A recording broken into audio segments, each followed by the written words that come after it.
Hey! Bienvenue sur la vidéo YouTube, moi c'est Laura. Moi c'est Louis. Et aujourd'hui, une nouvelle review parodie de Koh-Lanta. Alors la semaine passée, c'était moi qui avais plus de voix. Voici c'est lui, je lui ai refilé mon truc. En vrai, on est tous les deux parce que ma voix elle est complètement foutue. Mais je sens que ta voix n'est pas totalement rétablie. Ouais. Ouh là là, ça va être beau, ça va être beau. Mais c'est pas grave, on va quand même vous faire cette vidéo parodique et vous allez voir, elle en vaut la peine. Mais surtout, avant de commencer cette vidéo, vous n'oubliez pas de liker, de vous abonner et d'activer la petite cloche. Et vous prêts? C'est parti!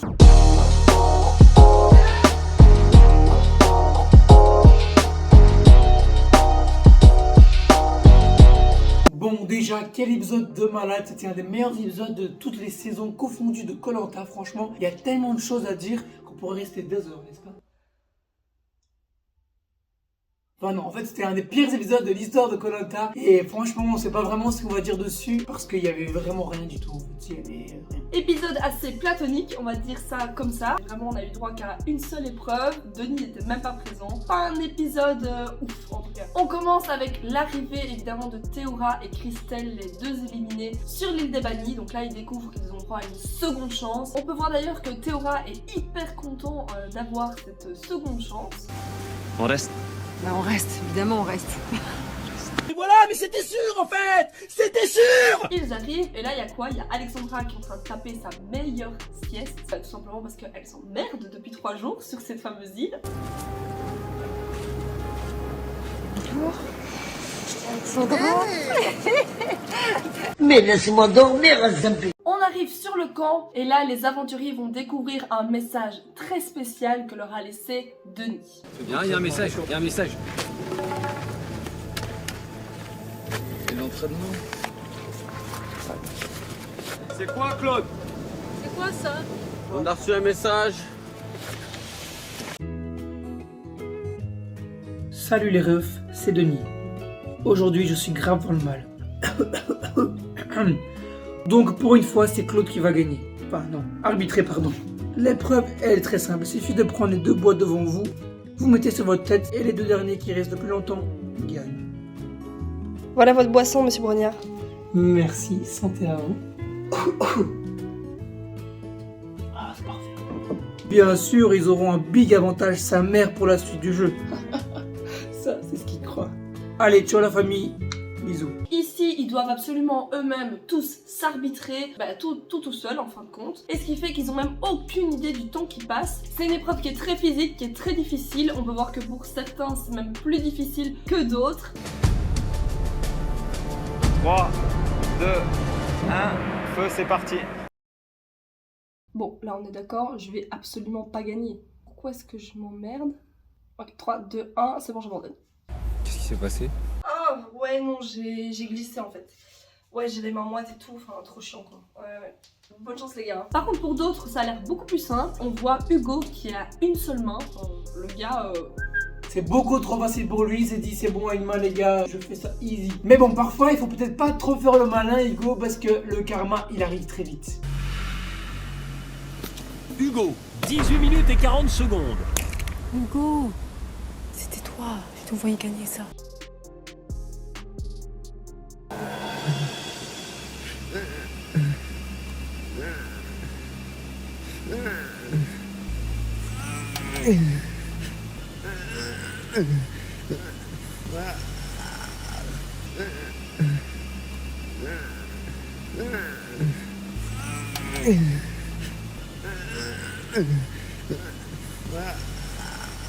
Pour la fin de cette épreuve, il reste Hugo, Claude et Loïc qui sont en train de s'affronter. Moi je suis là, j'espère que Loïc va gagner parce que j'ai envie que Loïc gagne des épreuves. Et ben non, figurez-vous, donc c'est Claude et Laurent qui remportent ces épreuves et qui pourront donc bénéficier d'un avantage pour la suite de l'aventure. Et part donc directement découvrir quel est cet avantage qu'ils vont partager à 2. Et là sans raison la production a voulu faire une énorme pub pour la nouvelle chaîne YouTube de Claudius et Laurius parce qu'on aura droit à leur toute nouvelle vidéo YouTube, c'est-à-dire un vlog sur une île abandonnée. Salut les gars, on se retrouve pour une nouvelle vidéo vlog. Cette fois-ci on est sur une île abandonnée, c'est parti. Waouh, en plus elle est vraiment déserte, il n'y a rien du tout. Bon, il y a des arbres, heureusement. Mais allez, venez avec nous, ça va être chouette. C'est quoi ça? Il y a un coffre avec quelque chose où c'est écrit armes stratégiques offensive, arme stratégique défensive. Tu crois que c'est quoi, Laurent? Bon, je sais pas, on pourrait voir un petit peu, genre, je crois que la défense est la meilleure attaque, non? Bon, je vais lire le message. Oh là putain. Cher aventurier, prenez dans le coffre juste devant vous le gilet pare-balles afin de vous protéger. Sam, dans un acte de désespoir, a décidé de prendre en otage le camp tant que Théoura ne revient pas dans l'aventure. Mais what, c'est chaud, il a perdu la tête, Sam, on fait quoi maintenant? Ah si, je sais, on a qu'à s'entraîner à marcher. Bon, en fait, vous oubliez ce que je t'ai dit hier soir, c'était vraiment de la merde en fait. Sans blague, je savais que c'était de la merde ton histoire, alors regarde tes pieds comment ils sont défoncés maintenant. Bon les amis, c'est déjà la fin de ce vlog, j'espère que ça vous a plu, n'hésitez pas à partager un maximum. On se retrouve très vite pour un prochain épisode. Et ciao. Comme on a pu le voir dans leur fameux vlog, ils avaient deux choix, donc soit de choisir une arme défensive, soit une arme offensive. Ils ont préféré choisir l'arme défensive, qui est en réalité un indice pour chacun pour pouvoir trouver un collier d'immunité individuel. Et là je me dis, à mon avis, dans l'avantage offensif, il doit y avoir exactement le même bout de papier avec un collier d'immunité. Peut-être que c'était 2 voix en plus lors du conseil, une voix en plus, ou alors annuler la voix de quelqu'un, comme on avait déjà eu dans les armes secrètes. Peut-être, pourquoi pas. Ils avaient le choix entre les courriers ou de la nourriture.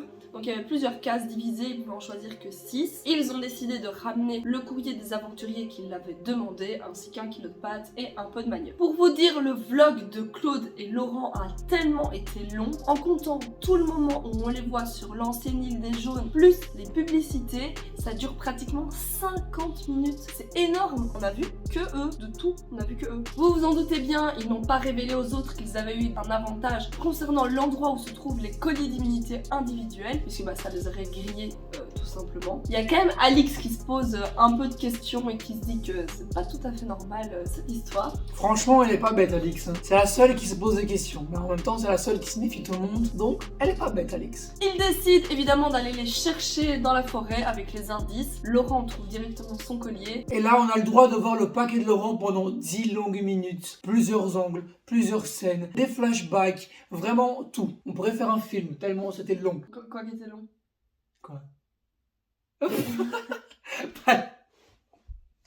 Et comme Denis a dit, c'est un avantage conséquent qui peut vraiment changer l'aventure de presque tous les aventuriers. En fait, pas du tout, c'était juste un bête collier qui ne sert que pour le prochain conseil. Et eux, vu qu'ils sont pas du tout en danger, ça ne sert à rien. Et Laurent, Claude, ils hésitent même à l'utiliser lors du conseil. J'espère qu'ils vont clairement pas nous faire une Théoura parce que...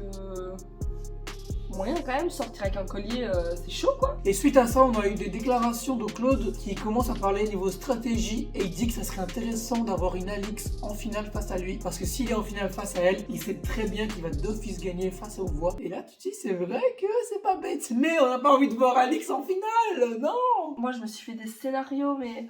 je me suis dit, mais imaginez, genre Christelle arrive en finale, elle arrive à rejoindre tout le monde, elle gagne les poteaux, elle prend Alix avec elle, et les gens se disent, ah non, Christelle, elle a déjà gagné, on fait gagner Alix, et Alix gagne la saison. Il y a moyen en plus, on est d'accord? Je pense pas. En vrai, même avec ça, je pense pas. Parce qu'en vrai, je pense qu'il y a moyen que les autres aventuriers, si Alix est en finale, face à quelqu'un comme Christelle ou autre, qu'il y en a qui se disent, bon, Alix, elle a quand même pris des risques, elle a créé ses propres stratégies, elle a chaque fois essayé de se dépatouiller. Voilà, monsieur, détendez-vous. Profitez de cet instant pour relaxer. Évacuez toutes les tensions. Salut Denis, excuse-moi de te déranger, je sais que t'es en pause depuis 3 ans, mais faut absolument que t'ailles parler à Théoura là. Oh, j'irai demain, t'inquiète, ils ont le temps. Laisse-lui un peu de paix. Parce que là, moi, je profite. Le moment tant attendu, l'épreuve de l'île bannie, on va enfin voir si Théoura va rester dans l'aventure, s'il va réussir à battre Christelle et Alexandra. Et là, il y a seulement Christelle et Alexandra qui se pointent à l'épreuve. Et là, Denis fait un événement concernant Théoura. Incroyable, c'est passé et tout. Là, bon, là, à l'heure actuelle, tout le monde sait exactement ce qui s'est passé. Mais sur le moment même, si lui, il m'avait pas spoilé juste avant Koh-Lanta, si lui là... Ah, lui. Si vous ne m'avez pas spoil juste avant que moi je la spoil, eh ben je me serais dit merde, il est arrivé un truc grave dans sa famille, je sais pas, un de ses enfants a eu un souci. Si t'as pas eu les spoils, tu te dis qu'il y a un truc grave qui arrive dans sa famille quoi. En tout cas, on voit que Denis il arrive, qui va appeler Théoura pour discuter avec lui. On est tous impatients, il y a le suspense, on veut savoir la suite et bam, la pub. On était littéralement comme ça. Vous l'aurez donc compris, Théoura a été exclu du jeu, il pourra pas profiter de sa seconde chance. Pourquoi vous me donnez ça? Oh là là! Mais c'est pas bien, pourquoi tu me donnes ça? C'est quoi que ça me fait? Mais c'est toi qui m'as donné. Mais ouais. Après, moi personnellement, je trouve qu'étant donné qu'il a partagé la nourriture avec les autres, bon, c'est lui l'investigateur, donc logique, c'est lui qui exclut. Mais je trouve que ceux qui ont aussi pu goûter à cette nourriture doivent être sanctionnés, pas une élimination, parce que clairement, sinon, il n'y a plus qu'Alix, on n'a pas trop envie. Alex, tu gagnes Koh-Lanta, allez, c'est fini. Tiens, les 100 000 euros. Non, clairement pas, mais par contre, ça aurait été bien que, style, la prochaine épreuve de confort, bah, tous ceux qui sont dans le truc ne peuvent pas participer. Pour remettre un peu les pendules à l'heure, c'est quand même une grosse sanction, parce que des gens comme Claude qui a apparemment mangé aussi, bah lui ça le fait chier de perdre une victoire par exemple. Donc dites-nous dans les commentaires ce que vous en pensez, si vous pensez qu'il aurait dû avoir une autre sanction, si vous êtes d'accord avec la mienne ou si vous en proposez une autre. Ça nous intéresse de vous lire. Tu étais l'élu, c'était toi. La prophétie voulait que tu détruises les sites, pas que tu deviennes comme eux.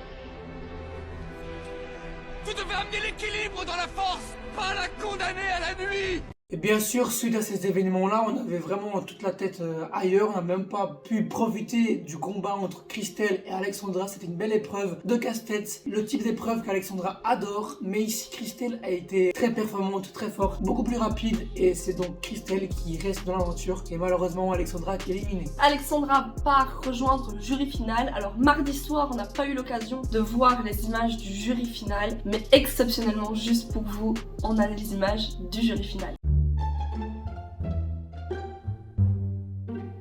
Bonjour les amis. Mais bordel, qu'est-ce que vous avez fait? Ah frérot, ça c'est le girl power qui est parti en couille là. Ah d'accord, moi j'ai triché. La papa était trop tentante.